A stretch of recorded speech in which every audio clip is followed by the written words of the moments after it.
আমি বুঝতেছি না, নিউজিল্যান্ডের বি টিম এসেও বাংলাদেশকে হারিয়ে তারা আবার নাগিন ডান্স দেখিয়ে দিয়েছে। হ্যাঁ, বাংলাদেশকে হারিয়ে নাগিন ডান্স দেখিয়ে দিয়েছে নিউজিল্যান্ডের বি দল। মেহেদী মিরাজের কি লজ্জা হবে না? আফিফ হোসেন ধ্রুবর কি লজ্জা হবে না? এত ডট বল শেষ পর্যন্ত ম্যাচটাকে হারিয়ে দিয়েছে। আর শেষ দিকে এভাবে উইকেট পড়তে হয়। আর তাওহিদ হৃদয়ের কথাই ধরুন, হয়তো 2টা ছক্কা হাঁকিয়েছেন, কিন্তু ম্যাচ ফিনিশ করার মতো এবিলিটি তার মধ্যে ছিল না। ব্যাটসম্যানরাই যখন সুবিধা করতে পারে না, শেষ দিকে বাংলাদেশি বোলারদের আপনি কিভাবে দোষ দেবেন? রিশাদ হোসেন, শরীফুল ইসলাম, তাসকিন আহমেদ পরপর 3টা উইকেট যেভাবে পড়েছে সেটা ছিল বাংলাদেশের জন্য দুঃখজনক। এবং তাতে নিউজিল্যান্ডের বি দলটাও বাংলাদেশের বিপক্ষে 247 রানের টার্গেট দিয়েও 26 রানের বড় জয় তুলে নেয়। এটা সত্যি লজ্জার, এটা বলতে লজ্জার, এটা দেখতে লজ্জার। উল্লেখ্য যে জবাবে ব্যাটিংয়ে নেমে পরপর 2 বলে 2 ব্যাটসম্যান বোল্ড। মানে এটা কি মেনে নেয়ার মতো? পরপর 2 ডেলিভারিতে 2 জন ব্যাটসম্যান বোল্ড আউট হবেন।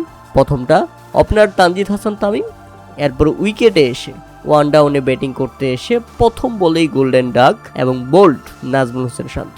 এই 2 ব্যাটসম্যান যখন শুরুতেই হতাশ করে, তখন মাত্র 21 রানের মধ্যেই বাংলাদেশ হারিয়ে ফেলে 2 উইকেট। এরপর লিটন দাসকে সঙ্গে নিয়ে 93 রানের দুর্দান্ত পার্টনারশিপ করেন সাইফ হাসান। দুর্দান্ত 50ও তুলে নিয়েছেন এই ব্যাটসম্যান। তবে 50-র পর ফিরতে হয়েছে প্যাভিলিয়নে। 76 বলে 57 রান করে সাইফ হাসান প্যাভিলিয়নে ফিরলে বাংলাদেশ তখন হারায় 114 রানের মধ্যে 3 উইকেট।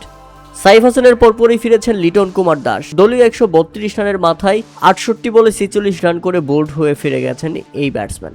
এরপর তাওহিদ হৃদয়কে সঙ্গে নিয়ে কষ্টসাধ্য জুটি করেছিলেন আফিফ হোসেন ধ্রুব। ব্যাট হাতে সুবিধা করতে পারেনি, আদায় করতে পারেনি একটা বাউন্ডারি পর্যন্ত। 49 বলে 27 রানের টুকুর টাকুর ইনিংস খেলে ফিরে গেছেন প্যাভিলিয়নে। আর উইকেটে এসে সবচেয়ে বড় হতাশ করেন আমাদের অধিনায়ক।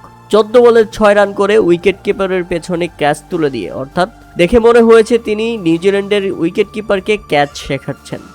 নিজের উইকেটটা বিলিয়ে দিলেন। তখনও দলের রান প্রয়োজন 37 বলে 54 রান। দলকে বিপদে ফেলেই প্যাভিলিয়নে ফিরলেন মেহেদী হাসান মিরাজ। এখন শেষ পর্যন্ত যদি বাংলাদেশ হেরে যায়, সেক্ষেত্রে সবচেয়ে বড় দায়ভার থাকবে মেহেদী হাসান মিরাজের। কেননা তাওহিদ হৃদয়কে সঙ্গে দিয়ে তার ম্যাচ ফিনিশ করে আসা উচিত ছিল।